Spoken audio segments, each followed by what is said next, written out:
So Fritz being out, and I guess that other DD, I forgot her name, Z something, Z25, something like that. Anyways, though, Fritz, I'm making the video about this because we mainly care about Fritz right here.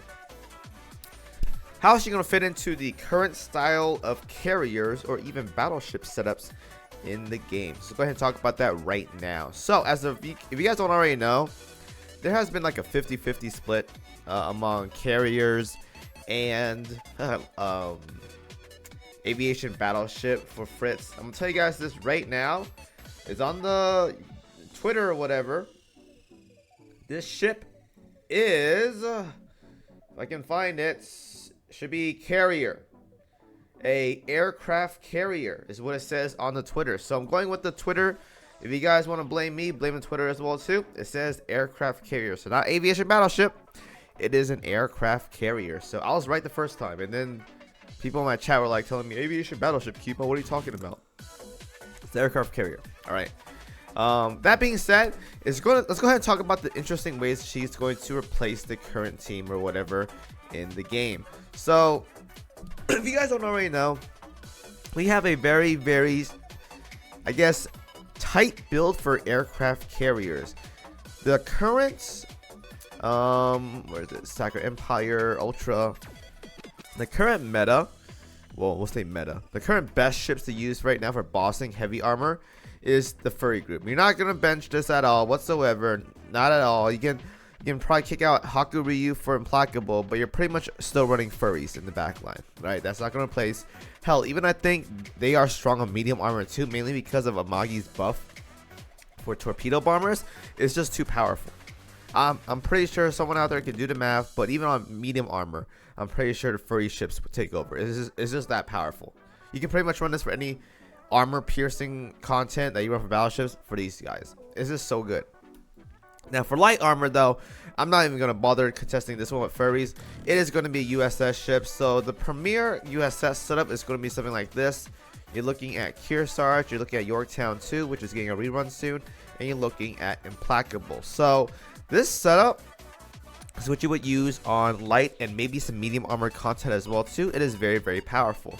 So with that being said, where would you put Fritz at to get the most value in her kit? So I'm not sure if this is correct or whatever, but she has 2 fighters and 1 torpedo bomber slot. I'm gonna assume she has a flex slot somewhere, but I'm not sure where. It's going to be very interesting to see what she can do, because if she's not super powerful, then I don't know if people are going to pull for her, right? I mean, waifu reasons, sure, but are people really going to be like, oh my god, get this ship or whatever, right? So I think the only logical solution, and it's not a good one, is to replace Implacable. Now, replacing Implacable is very difficult because her kit is extremely loaded out, and she's one of my favorite ships in the game as well too. She has a freeze, right? So after whatchamacallit, critical strike damage, has a lot, and she decreased all speed by 100% by 2 seconds, right? So she has this, and she lowers enemy evasion by 20%. This makes it so your ships are a lot more accurate on higher level content bosses. So she's very difficult to replace, not only in damage but in terms of utility as well too. So if I were to guess, one way you can do, replace, like, add her into a fleet is either kick out Fritz or kick out Implacable, or you do something cheeky and crazy, or you run something like Admirable Six Toes over here, or I'm just kidding, it's based off the skins or whatever, but and you run Fritz. For example, use FDG as Fritz. You can do this, but you'll need a freeze. So I think a lot of people do like Kronstadt or something, or Tashkent, to get a slow. Now the thing about using Tashkent is that you're eliminating one potential buffer for your backline by running her. So that may or not be worth it for you, but to me, I don't think it's super worth it. But if you can get something to work with it, that's okay as well too. So you can run like, I don't know, Helena as well too, and then some other ship or whatever, and you can run something solid like that. That could work. That could somewhat work, but Admirable Six Toes is basically, you want to run her with where is she at? She's somewhere here. I can't even find her anymore. Soyuz, right? So you want to run her with her, but you still gotta put Fritz somewhere. So Fritz is in a position right now where it's very difficult to get much value out of her because it's just a very tight niche spot. Basically the same as Admirable Cat over here. Like, it's very difficult to find a good fit for her. Like, mine's not done yet, but I'm pretty sure a lot of people right now aren't using her as much because she's having a hard time fitting somewhere, and that's mainly because of how dominant the IJN carriers are in their respective roles, which is heavy armor and even medium armor. And light armor being like Yorktown 2, USS, it's very hard to find a good spot for these in Premier setups. Now you guys can run them in whatever stuff you guys want. Don't get me wrong. Like, you do Fritz with a oh my god, I just had FDG somewhere here.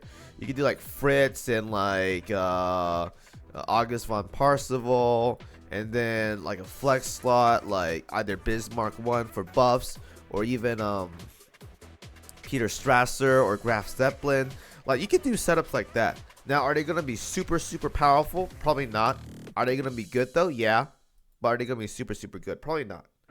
So it's gonna be interesting. Obviously, we're gonna wait for the data mine, see what it does, but I will guarantee you right now that she will not be in the Premier heavy armor setup, mainly because triple IJN is just solidified. Like, you're not getting rid of that whatsoever. That's pretty much done until the rest of the game. That setup right there is like good to go. You're not replacing it.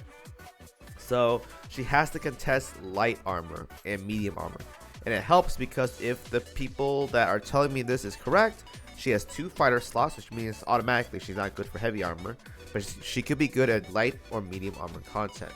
So it's up for grabs. We gotta see what she can do, but as of right now, it's going to be difficult to see where she's going to replace. I think she could technically replace Implacable, but Implacable's buffs and kits is too good unless it just straight up power creeps Implacable's kit. That's all basically. So I'm very interested to see what she can do. If you guys have any thought process or theories on how good she could be, let me know as well too in the comments, and I will see you guys next video. Peace out. Thank you guys for watching.